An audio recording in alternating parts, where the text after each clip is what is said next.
মসজিদে যখন ঢুকবেন ডান পা দিয়ে ঢুকবেন আর দোয়া পড়বেন, আউযু বিল্লাহিল আযীম ওয়া বিওয়াজহিল কারীম ওয়া সুলতানিহিল কদীম মিনাশ শাইতানির রাজীম।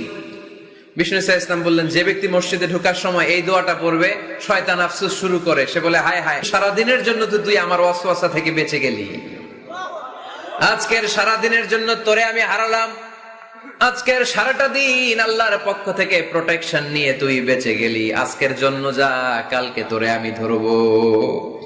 এজন্য এই দোয়াটা পড়ার দরকার আছে না? আউযু বিল্লাহিল আযীম ওয়া বিওয়াজহিল কারীম ওয়া সুলতানিহিল কদীম মিনাশ শাইতানির রাজীম। 4টা বাক্যের দোয়া। মুখস্থ করতে কষ্ট হলে যে ইউটিউবে চলে যাবে আজকেই, ওখান থেকে শুনে আপনারা মুখস্থ করে নেবেন, এই দোয়াটা পড়বেন, তাহলে ওই দিনের জন্য শয়তানের ওয়াসওয়াসা, টেম্পটেশন, প্রভোকেশন থেকে আপনি আল্লাহ তাআলার প্রোটেকশনে চলে গেলেন। সুবহানাল্লাহ পড়েন। তারপর আল্লাহর হাবিব বললেন, ঢুকা